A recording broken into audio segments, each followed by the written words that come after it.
Praise the Lord. സ്നേഹമുള്ളവരെ, വിശുദ്ധ വാരത്തിലെ വിവിധ സംഭവങ്ങൾ ധ്യാന വിഷയമാക്കുകയായിരുന്നു നമ്മൾ ഈ പരമ്പരയിലൂടെ.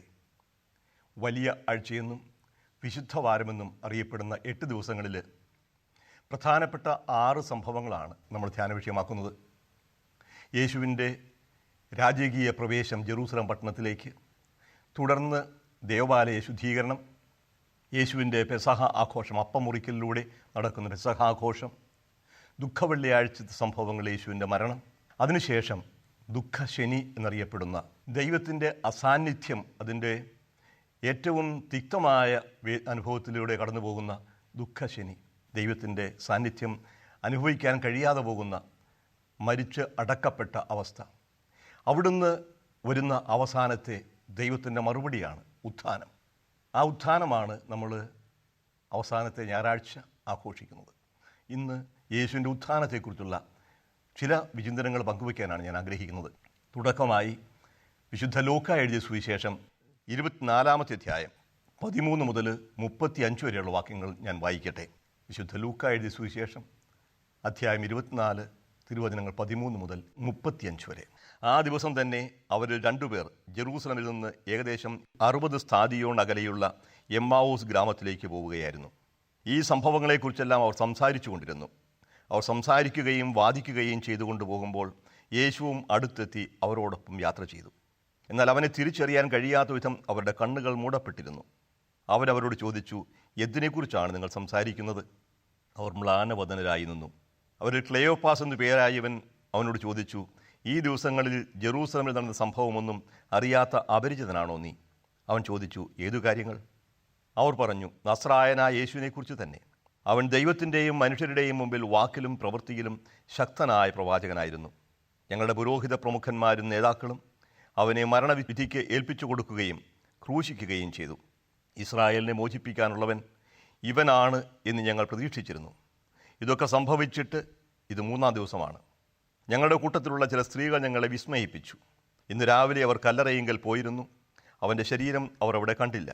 അവർ തിരിച്ചു വന്ന് തങ്ങൾക്ക് ദൂതന്മാരുടെ ദർശനമുണ്ടായെന്നും അവൻ ജീവിച്ചിരിക്കുന്നുവെന്ന് അറിയിച്ചുവെന്നും പറഞ്ഞു. ഞങ്ങളുടെ കൂടെ ഉണ്ടായിരുന്നവരിൽ ചിലരും കല്ലറയെങ്കിലേക്ക് പോയി. സ്ത്രീകൾ പറഞ്ഞതുപോലെ തന്നെ കണ്ടു, എന്നാൽ അവനെ അവർ കണ്ടില്ല. അപ്പോൾ അവൻ അവരോട് പറഞ്ഞു, ഭോഷന്മാരെ, പ്രവാചകന്മാർ പറഞ്ഞിട്ടുള്ളത് വിശ്വസിക്കാൻ കഴിയാത്ത വിധം ഹൃദയം മന്ദീഭവിച്ചവരെ, ക്രിസ്തു ഇതെല്ലാം സഹിച്ച് മഹത്വത്തിലേക്ക് പ്രവേശിക്കേണ്ടിയിരുന്നില്ലേ? മോശ തുടങ്ങി എല്ലാ പ്രവാചകന്മാരും വിശുദ്ധ ലിഖിതങ്ങളിൽ തന്നെപ്പറ്റി എഴുതിയിരിക്കുന്നവയെല്ലാം അവൻ അവർക്ക് വ്യാഖ്യാനിച്ചു കൊടുത്തു. അവർ എത്തേണ്ടിയിരുന്ന ഗ്രാമത്തോടടുത്തു. അവനാകട്ടെ യാത്ര തുടരുകയാണ് എന്ന് ഭാവിച്ചു. അവർ അവനെ നിർബന്ധിച്ചുകൊണ്ട് പറഞ്ഞു, ഞങ്ങളോടുകൂടെ താമസിക്കുക, നേരം വൈകുന്നു, പകൽ അസ്തമിക്കാറായി. അവൻ അവരോടുകൂടെ താമസിക്കാൻ കയറി. അവരോടൊപ്പം ഭക്ഷണത്തിനിരുന്നപ്പോൾ അവൻ അപ്പമെടുത്ത് ആശീർവദിച്ച് മുറിച്ച് അവർക്ക് കൊടുത്തു. അപ്പോൾ അവരുടെ കണ്ണു തുറന്നു. അവർ അവനെ തിരിച്ചറിഞ്ഞു. പക്ഷേ അവർ അവരുടെ മുമ്പിൽ നിന്ന് അപ്രത്യക്ഷനായി. അവർ പരസ്പരം പറഞ്ഞു, വഴിയിൽ വെച്ച് അവൻ വിശുദ്ധ ലിഖിതം വിശദീകരിച്ചുകൊണ്ട് നമ്മോട് സംസാരിച്ചപ്പോൾ നമ്മുടെ ഹൃദയം ജ്വലിച്ചിരുന്നില്ലേ? അവർ അപ്പോൾ തന്നെ എഴുന്നേറ്റ് ജെറൂസലമിലേക്ക് തിരിച്ചുപോയി. അവിടെ കൂടിയിരുന്ന 11 പേരെയും അവരോടൊപ്പം ഉണ്ടായിരുന്നവരെയും കണ്ടു. കർത്താവ് സത്യമായും ഉയർത്തെഴുന്നേറ്റു, ശിമയോന് പ്രത്യക്ഷപ്പെട്ടു എന്ന് അവർ പറഞ്ഞുകൊണ്ടിരിക്കുകയായിരുന്നു. വഴിയിൽ വെച്ച് സംഭവിച്ചതും അപ്പം മുറിക്കുമ്പോൾ തങ്ങൾ അവനെ തിരിച്ചറിഞ്ഞതും അവരും വിവരിച്ചു. ദൈവവചനമാണ് നാം കേട്ടത്. ഈശോയ്ക്ക് ഏറ്റവും സ്നേഹമുള്ളവരെ, യേശുവിൻ്റെ ഉത്ഥാനം ധ്യാന വിഷയമാക്കുകയാണ് നമ്മൾ. ആദിമ ക്രൈസ്തവർ പരസ്പരം കണ്ടുമുട്ടുമ്പോൾ ഉപയോഗിച്ചിരുന്നൊരു പാസ്വേഡ് ഉണ്ടായിരുന്നു. പ്രത്യേകിച്ചും മതപീഡനം നിലനിൽക്കുന്ന സാഹചര്യത്തിൽ ആരാണ് ക്രിസ്ത്യാനി എന്ന് അറിയുക എളുപ്പമായിരുന്നില്ല. അറിഞ്ഞാൽ കൊന്നുകളയുന്നൊരു സാഹചര്യം ഉണ്ടായിരുന്നപ്പോൾ ആ ഒരു ഐഡൻറ്റിറ്റി അവർ വെളിപ്പെടുത്താനായിട്ട് ആഗ്രഹിച്ചിരുന്നില്ല. തന്നെയുമല്ല, എന്തെങ്കിലും കാര്യങ്ങൾ സഭാസംബന്ധമായ വിശ്വാസസംബന്ധമായ കാര്യങ്ങൾ തുടർന്ന് സംസാരിക്കണമെന്നുണ്ടെങ്കിൽ അവർ ക്രിസ്ത്യാനിയാണ് എന്നവർ ഉറപ്പ് വരുന്നു. അവരൊരു ക്രിസ്ത്യാനിക്ക് മറ്റൊരു ക്രിസ്ത്യാനി തിരിച്ചറിയാൻ വേണ്ടി അവരൊരു കോഡ് വാക്ക് കൊടുക്കുക എന്നൊരു പാസ്വേഡ്. അത് ഗ്രീക്ക് ഭാഷയിൽ ഇങ്ങനെയാണ്, ക്രിസ്തോസ് അനെസ്തേ. ഒരാൾ പറയുന്നത് ക്രിസ്തോസ് അനെസ്തേ, മറുപടി പറയും അലേത്തോസ് അനെസ്തേ. എന്ന് പറഞ്ഞാൽ ക്രിസ്തു ഉത്ഥാനം ചെയ്തിരിക്കുന്നു, ക്രൈസ്റ്റ് ഈസ് റിസൺ, ക്രിസ്തോസ് അനെസ്തേ. ഒരാൾ പറയുന്നു, അതിന് മറുപടിയായിട്ട് പറയുന്നത് സത്യമായും അവൻ ഉത്ഥാനം ചെയ്തിരിക്കുന്നു, അലേത്തോസ്, സത്യമായും, അനെസ്തേ, ഉയർത്തെഴുന്നേറ്റിരിക്കുന്നത്. Truly he's risen. ക്രിസ്തു ഉത്ഥാനം ചെയ്തിരിക്കുന്നു, സത്യമായും അവൻ ഉയർത്തെഴുന്നേറ്റിരിക്കുന്നു. അതാണ് വിശ്വാസം. ക്രൈസ്തവ സഭയുടെ വിശ്വാസത്തിൻ്റെ അടിസ്ഥാനം, ആ വിശ്വാസത്തിൻ്റെ ആണിക്കല്ലായി നിൽക്കുന്നത് യേശുവിൻ്റെ ഉത്ഥാനമാണ്. യേശു ഉയർത്തെഴുന്നേറ്റിട്ടില്ല എങ്കിൽ നമ്മുടെ വിശ്വാസം വ്യർത്ഥമാണ്, നമ്മുടെ ജീവിതവും വ്യർത്ഥമാണെന്ന് പൗലോസ് പറയും. യേശുവിനെ ദൈവം ഉയർപ്പിച്ചിട്ടില്ല എങ്കിൽ അവനെ ഉയർപ്പിച്ചു എന്ന് ഞാൻ പറഞ്ഞാൽ ഞാൻ കള്ളനായിത്തീരും. യേശു ഉയർത്തെഴുന്നേറ്റിട്ടില്ലെങ്കിൽ നമ്മളും ഉയർത്തെഴുക്കുകയില്ല. യേശു ഉയർത്തെഴുന്നേറ്റിട്ടില്ലെങ്കിൽ സഭയില്ല, സഭയ്ക്ക് അർത്ഥമില്ല, എല്ലാം അർത്ഥശൂന്യമാകും. മരണം കൊണ്ടാണ് എല്ലാം അവസാനിക്കുന്നതെങ്കിൽ ജീവിതം തന്നെ അർത്ഥശൂന്യമായി ജീവിക്കുന്നതിൻ്റെ അർത്ഥം. ഒരു മൃഗവും മനുഷ്യനും തമ്മിൽ എന്ത് വ്യത്യാസം? മൃഗം മരിക്കുന്നു, ഞാനും മരിക്കുന്നു. മരിച്ച മൃഗം മണ്ണായിത്തീരുന്നു, ഞാനും മണ്ണായിത്തീരുന്നു. അപ്പുറത്തൊന്നും ഇല്ല എങ്കിൽ എന്താണ് വ്യത്യാസം? മനുഷ്യനെ മനുഷ്യനാക്കി തീർക്കുന്നത് അവൻ്റെ ആത്മാവിൽ പതിഞ്ഞിരിക്കുന്ന മുഖഛായയാണ്, ദൈവത്തിൻ്റെ പ്രതിച്ഛായയാണ്. ആ പ്രതിച്ഛായ ഒരിക്കലും മണ്ണിൽ അലിഞ്ഞിരാൻ ദൈവം അനുവദിക്കുകയില്ല, ഉയർത്തെഴുന്നേൽക്കും. അതിൻ്റെ അച്ചാരമാണ് ഉത്ഥാനം. എൻ്റെ ദൈവമേ, എൻ്റെ ദൈവമേ, എന്തേ എന്നെ കൈവിടിഞ്ഞുവെന്ന് നിലവിളിച്ച മകന് പിതാവ് കൊടുക്കുന്ന മറുപടിയാണ് ഉത്ഥാനം. അവൻ 3-ാം ദിവസം ഉയർത്തെഴുന്നേറ്റു എന്നാണ് പറയുക. 3-ാം ദിവസം. എന്തായി 3-ാം ദിവസത്തിൻ്റെ അർത്ഥം? 3 ദിവസങ്ങൾ എന്ന് പറഞ്ഞാൽ 72 മണിക്കൂറാവും. യേശു മരിക്കുന്നത് വെള്ളിയാഴ്ച വൈകുന്നേരമാണ്. ഞായറാഴ്ച രാവിലെ അവരുടെ ശരീരം കാണുന്നില്ല. അപ്പോൾ 72 പോയിട്ട് 48 മണിക്കൂർ പോലും തികയുന്നില്ല. അപ്പോൾ 3-ാം ദിവസം എന്ന് പറയുന്നതിന് വ്യത്യസ്തമായൊരർത്ഥമുണ്ട്.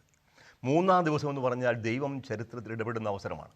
അത് 3 മണിക്കൂറാകാം, 3 ദിവസമാകാം, 3000 വർഷമാകാം. 3-ാം ദിവസം ബൈബിളിലെ ഒരു ടെക്നിക്കൽ ടേമാണ്, ഒരു സാങ്കേതിക പദം. 3-ാം ദിവസം സംശയമുണ്ടെങ്കിൽ ലൂക്കായുടെ സുവിശേഷം വായിച്ചു നോക്കുക. 13-ാമത്തെ അധ്യായം 31 മുതൽ 33 വരെയുള്ള വാക്യങ്ങൾ കാണാം. ചില ഫരിസേയർ ഒന്ന് യേശുവിനോട് പറഞ്ഞു, ഹെറോദസ് നിന്നെ വധിക്കാൻ ശ്രമിക്കുന്നു, അതുകൊണ്ട് ഗലീലി വിട്ടു പോകണം. യേശു കൊടുത്ത മറുപടി ഇതാണ്: നിങ്ങൾ ചെന്ന് ആ കുറുക്കനോട് പറയുക, ഞാൻ ഇന്നും നാളെയും പിശാചുക്കളെ പുറത്താക്കുകയും രോഗശാന്തി നൽകുകയും ചെയ്യും. 3-ാം ദിവസം എൻ്റെ ദൗത്യം പൂർത്തിയാക്കിയിരിക്കും.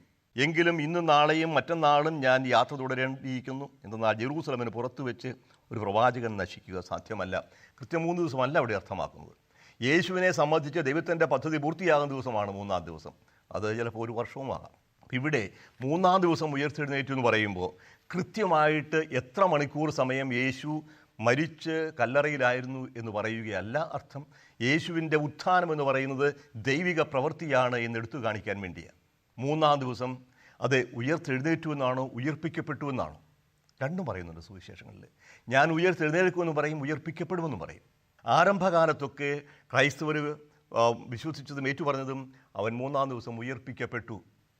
യേശുവിനെ മരിച്ചവരെന്ന് ഉയർപ്പിച്ചവൻ്റെ ആത്മാവ് നിങ്ങൾ വസിക്കുന്നുണ്ടെങ്കിൽ ആ ആത്മാവ് മൂലം നിങ്ങൾക്കും നിങ്ങളുടെ മർത്യമായ ശരീരത്തിന് അവൻ ഉത്ഥാനം നൽകും. പൗലോസ് പറയുന്നുണ്ട്, യേശുവിനെ മരിച്ചവനെന്ന് ഉയർപ്പിച്ചവൻ്റെ ആത്മാവ്, പരിശുദ്ധാത്മാവ് കടന്നു വന്ന് യേശുവിനെ ജീവൻ നൽകിയെന്നാണ് ആദിമ സഭയിൽ വിശ്വസിച്ചിരുന്നത്. അതാണ് എപ്പിക്ലേഷ്യസ് എന്ന് പറയുമ്പോൾ വിശുദ്ധ കുർബാനയിലേക്ക് പരിശുദ്ധാത്മാവ് കടന്നു വരുന്നതിൻ്റെയൊക്കെ ഒരു സൂചന എങ്ങനെയാണ്? യേശുവിനെ ഉയർപ്പിക്കുന്ന ദൈവത്തിൻ്റെ ആത്മാവാണ്. പക്ഷേ ഒരു പടി കൂടി കടന്നു പറയും, വാസ്തവത്തിൽ യേശു തന്നെ ഉയർത്തെഴുന്നേൽക്കുകയാണ്. ഇപ്പോൾ യേശുവിൻ്റെ ദൈവത്വത്തെക്കുറിച്ച് കൂടുതൽ ബോധ്യമുണ്ടായപ്പോൾ യേശുവിനെ ഉയർപ്പിക്കുകയല്ല, യേശുവിൻ്റെ ദൈവത്വം ഉത്ഥാനത്തിലൂടെ പ്രകടമാവുകയാണ്. 3-ാം ദിവസം ഞാൻ ഉയർത്തെഴുന്നേൽക്കും. ഏതായാലും ഒരു കാര്യം വ്യക്തമാണ്, മരിച്ചവരിൽ നിന്ന് ഉയർത്തെഴുന്നേൽക്കുക എന്ന് പറഞ്ഞാൽ അത് ദൈവത്തിന് മാത്രം സാധിക്കുന്നൊരു കാര്യമാണ്. ഇവിടെ ശ്രദ്ധിക്കേണ്ട മറ്റൊരു കാര്യമുണ്ട്. യേശുവിൻ്റെ പുനരുത്ഥാനം ലാസറിൻ്റെ പുനരുത്ഥാനം പോലെ അല്ല എന്ന് ഓർക്കുക. യേശു 3 പേരെ ഉയർപ്പിച്ചതായിട്ട് സുവിശേഷങ്ങൾ പറയുന്നുണ്ട്. അത് ജായിറൂസിൻ്റെ മകൾ ആണ്. മരിച്ച ഉടനെ യേശു അവളെ ഉയർപ്പിക്കുന്നു. മരിച്ച് കല്ലറയിലേക്ക് കൊണ്ടുപോയിരുന്ന നായിനിലെ വിധവയുടെ മകൻ, അവനെ വഴിക്ക് വെച്ച് യേശു ഉയർപ്പിക്കുന്നു. 3 ദിവസം കല്ലറയിലായിരുന്ന ലാസറിനെ യേശു ഉയർപ്പിക്കുന്നു. ഈ 3 പേരും ഉയർത്തെഴുന്നേറ്റ്. പക്ഷേ അതും യേശുവിൻ്റെ ഉത്ഥാനം തമ്മിൽ വ്യത്യാസമുണ്ട്. ഇതിനെ നമുക്ക് പുനരുജ്ജീവനം എന്ന് പറയാം, എ റീസൂഷിറ്റേഷൻ. മരിച്ച മനുഷ്യന് വീണ്ടും പഴയ ജീവൻ തിരിച്ചു കൊടുക്കുകയാണ്. മരിച്ചവനെ മരണത്തിൽ നിന്ന് മടക്കിക്കൊണ്ടുവരുന്നു. പക്ഷേ അമർത്യമായ ഒരു ജീവനല്ല അവന് കൊടുക്കുന്നത്, മർത്യമായ ജീവൻ തന്നെ തുടരുകയാണ്. പഴയതിൻ്റെ തുടർച്ചയാണ് നായിനിലെ വിധവയുടെ മകനും ലാസറിനുമൊക്കെ ലഭിച്ചത്. അതിനെ പുനരുജ്ജീവനമെന്നാണ് വിശേഷിപ്പിക്കുക. യേശുവിൻ്റേത് അപ്രകാരമുള്ള ഒരു ജീവനല്ല, യേശുവിൻ്റേത് പുനരുത്ഥാനമാണ്. അപ്പോൾ പുനരുത്ഥാനവും ഉജ്ജീവനവും തമ്മിൽ വ്യത്യാസമുണ്ട്. പുനരുജ്ജീവനം പഴയതിന് തുടർച്ചയാണെങ്കിൽ പുനരുത്ഥാനം ഒരു പുതിയ സൃഷ്ടിയാണ്, പുതിയതായി. അതുകൊണ്ടാണല്ലോ യേശുവിനെ കണ്ടവർക്ക് ആർക്കും തിരിച്ചറിയാൻ കഴിയാതെ പോയത്. പലരുടെയെക്കുറിച്ചും പറയുന്നുണ്ട്. കല്ലറയുടെ വാതിൽക്കൽ കരഞ്ഞുകൊണ്ട് നിന്ന മഗ്ദലേനായിക്കാണ് ആദ്യമേ പ്രത്യക്ഷപ്പെട്ടതായി യോഹന്നാൻ സുവിശേഷത്തിൽ പറയുന്നത്. സ്ത്രീയെ നീ എന്തിനു കരയുന്നു? യേശുവാ ചോദിച്ചത്. എൻ്റെ ഗുരുവിനെ അവർ എടുത്തുകൊണ്ടുപോയി എവിടെ കൊണ്ടുവന്ന് അറിയാൻ പാടില്ല, അങ്ങാണ് കൊണ്ടുപോയതെങ്കിൽ എവിടെ വെച്ചിരിക്കുന്നു പറയും, ഞാൻ അവനെ എടുത്തുകൊണ്ട് പോയിക്കൊള്ളാം. അപ്പോഴാണ് യേശു തിരിഞ്ഞു വിളിക്കുക. മറിയം തൻ്റെ പേര് വിളിച്ചത് ഗുരുവാണെന്ന് യേശു അപ്പോൾ മനസ്സിലായി. റബ്ബൂനി എന്ന് പറഞ്ഞ് കാൽക്കൽ വീട് പാദത്തിൽ കെട്ടിപ്പിടിച്ച് ചുംബിക്കുക. ആ ശബ്ദമാണ് തിരിച്ചറിഞ്ഞത്. അപ്പോൾ യേശുവിന് തിരിച്ചറിയാൻ പറ്റാത്ത എന്തോ ഒന്നുണ്ടായിരുന്നു. യേശുവിനെ ശിഷ്യന്മാർക്ക് പ്രത്യക്ഷപ്പെട്ടപ്പോഴും അവർ വിസ്മയ സ്തബ്ധരായി. എന്തോ ദർശനമാണ്, ആരാണെന്ന് മനസ്സിലാവുന്നില്ല. ഇപ്പോഴേ യേശുവിൻ്റെ ഈ പുനരുത്ഥാനത്തിന് പ്രത്യേകതയുണ്ട്. അവൻ്റെ ശരീരം ഒരു പുതിയ ശരീരമായി മാറുകയാണ്. ഇത് തന്നെയാണ് എമ്മാവുസിലേക്ക് പോയ ശിഷ്യന്മാർക്കും സംഭവിക്കുന്നത്. യേശുവിനെ കണ്ടിട്ടില്ലാത്തവരല്ലത്. ഒരു മണിക്കൂറുകളോളം സംസാരിച്ചു കൊണ്ടുപോയി. അവർ ദുഃഖിതരായിരുന്നു, നിരാശരായിരുന്നു, എല്ലാം നഷ്ടപ്പെട്ടു. ദുഃഖ ശനിയാഴ്ചയുടെ ചിത്രമാണ് എമ്മാവുസിലെ ശിഷ്യന്മാരുടെ ആദ്യ ഭാഗം. പരസ്പരം വാദിച്ചും തർക്കിച്ചും ഒരു ഉത്തരവും കണ്ടെത്താതെ എല്ലാം നശിച്ചു എന്ന് വിചാരിക്കുന്നവർ. എത്ര പ്രതീക്ഷയോടുകൂടിയാണ് നമ്മൾ അവൻ്റെ പിന്നാലെ പോകുന്നത്. എത്ര വലിയ അത്ഭുതങ്ങളാണ് അവൻ ഗലീലയിൽ നടത്തിയത്. അത്ഭുതകരമായ മീൻപിടുത്തവും കൊടുങ്കാറ്റിനെ ശാന്തമാക്കിയതും, ആയിരങ്ങൾ അത്ഭുതകരമായ അപ്പം ഭക്ഷിച്ച് തൃപ്തരായതും, മരിച്ചവർ ഉയർത്തെഴുന്നേറ്റതും, ചെകിടന്മാർക്ക് കേൾവിയും മുടന്തന്മാർക്ക് നടക്കാനുള്ള ശക്തിയും, കുരുടന്മാർക്ക് കാഴ്ചയുമെല്ലാം കൊടുത്ത് ഇവനാണ് രക്ഷിക്കാനിരുന്നവൻ നിങ്ങൾ വിശ്വസിച്ചു. പക്ഷേ അവൻ്റെ പിറകെ ഇറങ്ങി തിരിച്ചത് ആകപ്പാടെ നഷ്ടമായി. എല്ലാം തകർന്ന് ദുഃഖ വെള്ളിയാഴ്ച ആ കുരിശിൽ അവസാനിച്ചുവല്ല. നേരത്തെ പറഞ്ഞിരുന്നെങ്കിലും വിശ്വസിക്കുമായിരുന്നില്ല. എല്ലാം നഷ്ടപ്പെട്ടു, ഇവനാണ് രക്ഷിക്കാനിരുന്നവർ നിങ്ങൾ വിശ്വസിച്ചു, പക്ഷേ ഞങ്ങൾ പരാജയപ്പെട്ടിരിക്കുന്നു. ഇതാണ് നിരാശാബോധം. ഇങ്ങനെ നിരാശാബോധത്തിൽ യേശുവിനാണ് എന്ന് പറയുന്നതെന്ന് അവർക്കറിയില്ല. അവനെ തിരിച്ചറിയാൻ സാധിക്കുന്നില്ല. അവനെ തിരിച്ചറിയാൻ കഴിയാത്ത വിധം അവരുടെ കണ്ണുകൾ മൂടപ്പെട്ടിരുന്നു. എന്താണ് മൂടുന്നത്?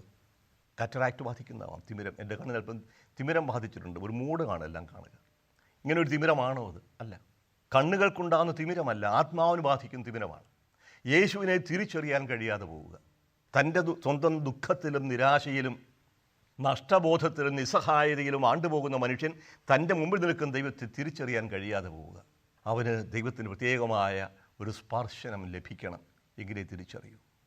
അവർ കടന്നുപോയി. യേശു അവരെ കൊണ്ട് തങ്ങളുടെ ദുഃഖങ്ങളെല്ലാം ആവർത്തിച്ചു പറയാനായിട്ട് പ്രേരിപ്പിച്ചു. എല്ലാം പറഞ്ഞു കഴിയുമ്പോൾ, തങ്ങൾക്കുണ്ടായ ദുഃഖാനുഭവങ്ങളും നിരാശകളും നഷ്ടബോധവും എല്ലാം തുറന്നു വെച്ച് കഴിയുമ്പോൾ, യേശു അവരെ വിളിക്കുന്നത് മണ്ടന്മാരെ, ഭോഷന്മാരെ. ഇതൊക്കെ സംഭവിക്കേണ്ടതായിരുന്നില്ലേ? പ്രവാചകന്മാർ പറഞ്ഞു വെച്ചിരുന്നതല്ലേ? ഇതെല്ലാം മുൻകൂട്ടി അറിയിച്ചിരുന്നതല്ലേ? ഞാൻ നിങ്ങളോട് പറഞ്ഞിട്ടില്ലേ? പ്രവാചകന്മാർ വഴി മുൻകൂട്ടി അറിയിച്ചിരുന്നതാണ് ഇതെല്ലാം. അതിനുശേഷം ഓരോ സംഭവങ്ങളും ഓരോ പ്രവചനങ്ങൾ യേശു എടുത്ത് വ്യാഖ്യാനിക്കുകയാണ്. യേശയ്യായാലും സങ്കീർത്തനങ്ങളിലും ജെറമിയായാലും മിക്കായാലും ഉള്ളതെല്ലാം, പ്രത്യേകിച്ചും യേശയ്യായുടെ പുസ്തകത്തിൽ നിന്നുള്ള സഹനങ്ങളുടെ എല്ലാം പറഞ്ഞു കഴിയുമ്പോൾ അവർ സമയം പോയതറിഞ്ഞില്ല. പെട്ടെന്ന് അവരെത്തേണ്ട ഗ്രാമത്തിലെത്തി. അപ്പോൾ അവർ പറയുന്ന കാര്യം പ്രത്യേകം ശ്രദ്ധേയമാണ്.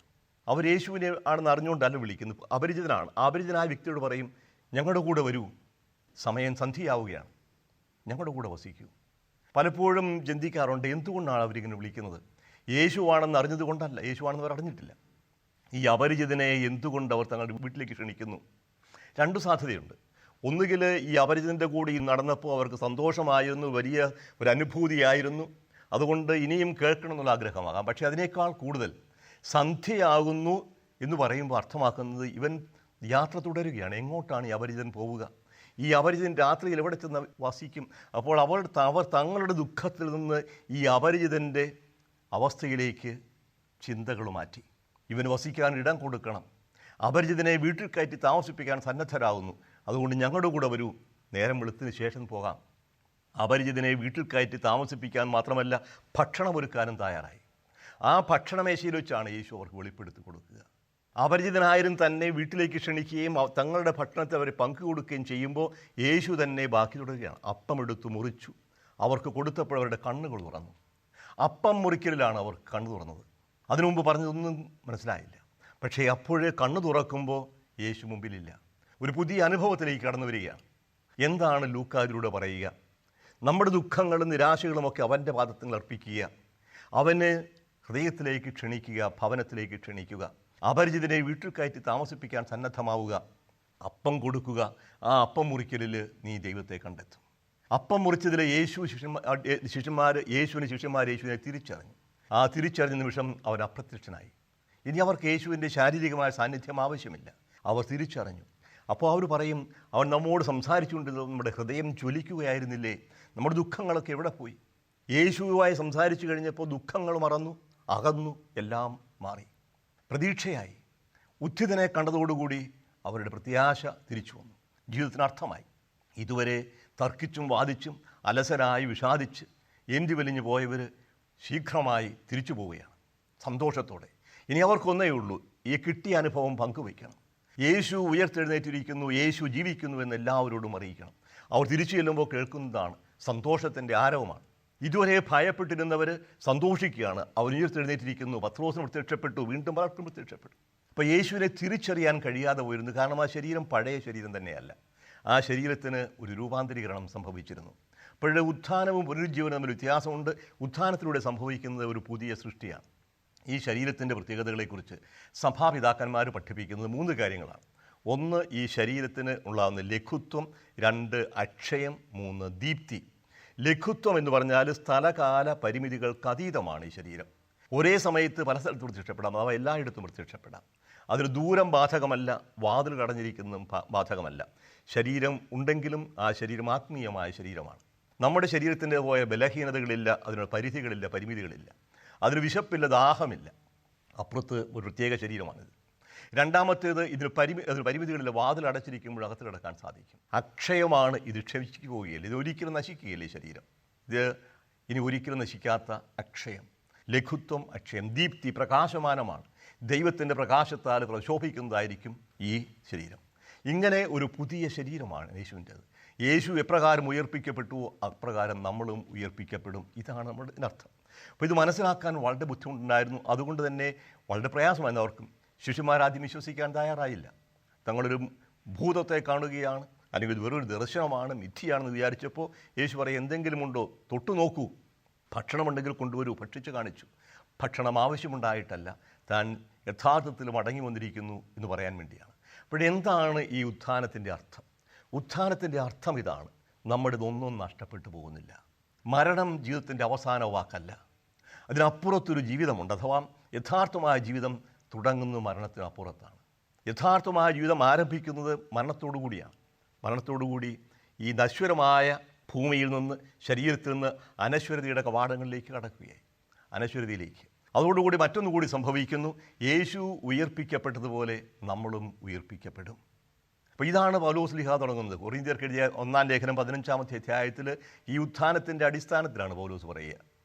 നമ്മൾ ഉയർപ്പിക്കപ്പെട്ടിട്ടില്ല എന്നെങ്ങനെയാണ് പറയുക? നമ്മൾ ഉയർപ്പിക്കപ്പെടുകയില്ല എന്ന്. യേശു ഉത്ഥാനം ചെയ്തിട്ടുണ്ടെങ്കിൽ പിന്നെ ചിലർക്ക് ഇങ്ങനെ പറയാൻ സാധിക്കും, ഉത്ഥാനമില്ല. ശരീരങ്ങൾക്ക് ഉത്ഥാനമുണ്ടാകും. ഈ ശരീരം ഉയർത്തെഴുന്നേൽക്കും. ക്രിസ്തീയ വിശ്വാസത്തിൻ്റെ മൂലക്കല്ലാണിത്. യേശു ഉയർത്തെഴുന്നേറ്റുവെങ്കിൽ നമ്മളും ഉയർപ്പിക്കപ്പെടും. അതാണ് വളരെ ദീർഘമായി പൗലോസ് പറയുന്നത് 15-ാമത്തെ അധ്യായത്തിൽ. 15-ാമത്തെ അധ്യായം 1 കൊരിന്ത്യർ 15-12 വാക്യം പ്രകാരമാണ്: ക്രിസ്തു മരിച്ചവരിൽ നിന്ന് ഉയർപ്പിക്കപ്പെട്ടതായി പ്രഘോഷിക്കപ്പെടുന്നെങ്കിൽ മരിച്ചവർക്ക് പുനരുത്ഥാനമില്ല എന്ന് നിങ്ങൾ ചിലർ പറയുന്നത് എങ്ങനെ? മരിച്ചവർക്ക് പുനരുത്ഥാനമില്ല എങ്കിൽ യേശു ഉയർപ്പിക്കപ്പെട്ടിട്ടില്ല. ക്രിസ്തു ഉയർപ്പിക്കപ്പെട്ടിട്ടില്ലെങ്കിൽ ഞങ്ങളുടെ പ്രസംഗം വ്യർത്ഥമാണ്, നിങ്ങളുടെ വിശ്വാസവും വ്യർത്ഥമാണ്.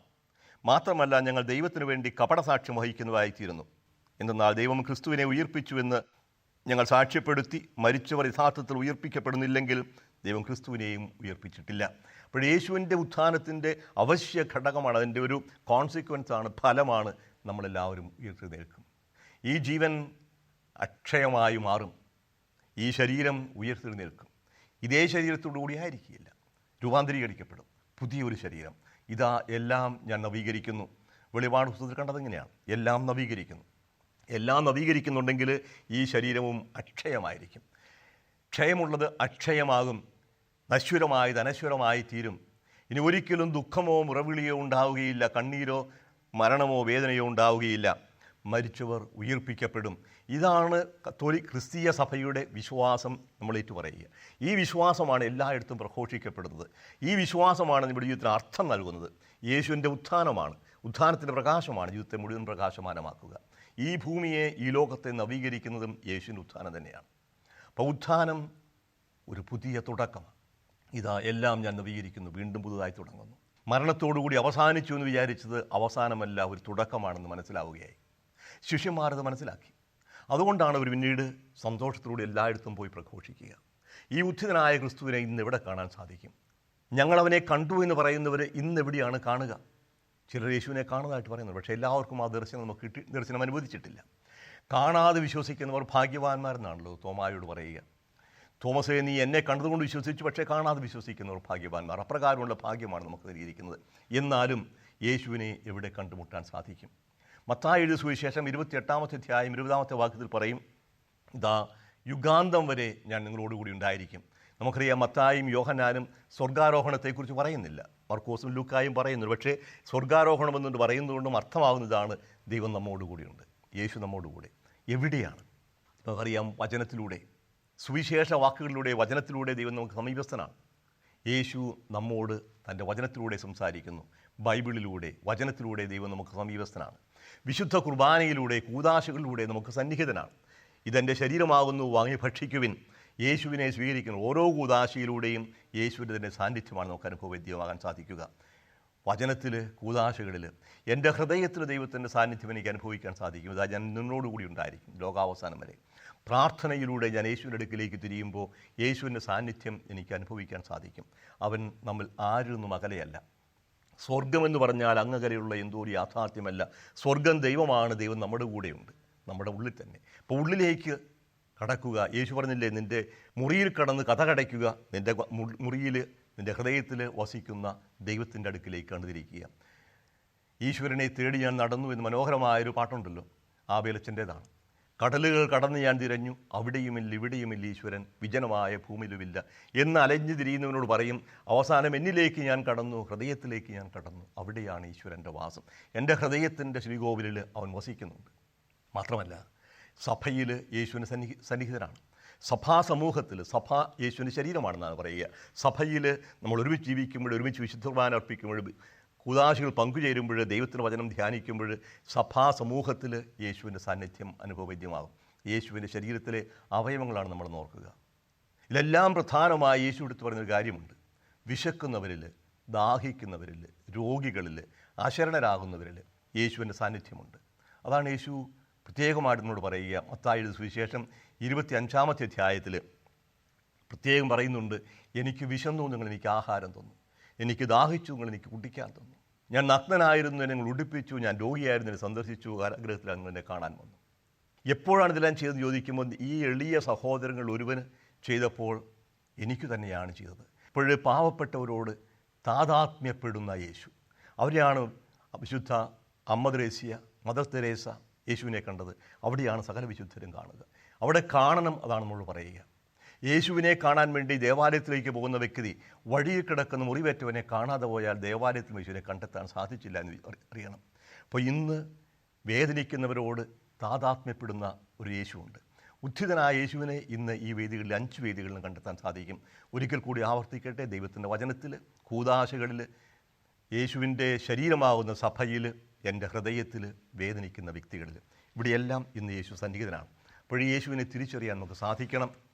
അതിനുവേണ്ടി നമ്മുടെ കണ്ണുകൾ തുറന്നു തരാനായിട്ട് പറയുക. ഉദ്ധിതനായ യേശു നൽകുന്ന പ്രത്യാശ നമ്മുടെ ജീവിതം അവസാനിക്കുന്നില്ല. നമ്മൾ അവനോടുകൂടി ആയിരിക്കും. ഇതിൻ്റെ പൂർണ്ണതയിലേക്ക് വരുന്നത് ലോകാവസാനത്തിലായിരിക്കും. അന്ന് എല്ലാവരും ഉയർത്തെഴുന്നേൽക്കും. അന്ന് യേശുവിനോടുകൂടെ ഉദ്ധിതമായ ശരീരത്തിൽ പിതാവിനോടൊന്ന് വിചാരിക്കാനുള്ള കൃപ നമുക്കെല്ലാവർക്കും ലഭിക്കട്ടെ. അതാണ് നമുക്ക് നൽകുന്ന പ്രത്യാശ. ഈ സന്ദേശമാണ് നമുക്ക് എല്ലാവർക്കും പറഞ്ഞു കൊടുക്കാനുള്ളത്. അവന് ഉത്ഥാനം ചെയ്തിരിക്കുന്നു, യേശു ഉയർത്തെഴുന്നേറ്റിരിക്കുന്നു, സത്യമായും അവൻ ഉത്ഥാനം ചെയ്തു.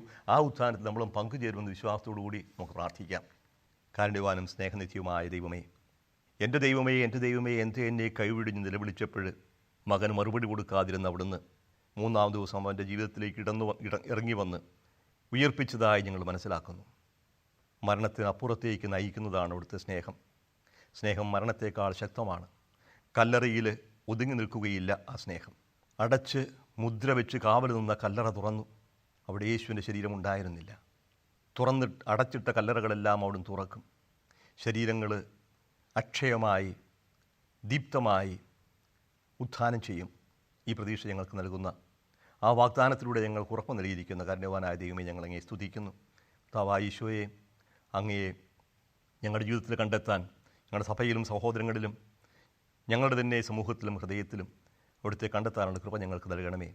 ഞങ്ങളുടെ ഉത്ഥാനത്തിലുള്ള പ്രതീക്ഷയോടുകൂടി ഈ ജീവിതത്തിലുണ്ടാകുന്ന എല്ലാ ക്ലേശങ്ങളും ഏറ്റെടുക്കാനും, പ്രത്യേകിച്ചും ക്ലേശിക്കുന്നവരോട് ചേർന്ന് നിൽക്കാനും, അങ്ങനെ ഞങ്ങളുടെ കുരിശിലൂടെ രക്ഷയിലേക്ക്, നവജീവനിലേക്ക് കടന്നു വരാനും അവിടെ ഞങ്ങളെ അനുഗ്രഹിക്കണമേ, സഹായിക്കണമേ.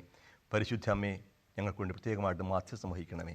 പിതാവിൻ്റെയും പുത്രൻ്റെയും പരിശുദ്ധാത്മാവിൻ്റെ നാമത്തിൽ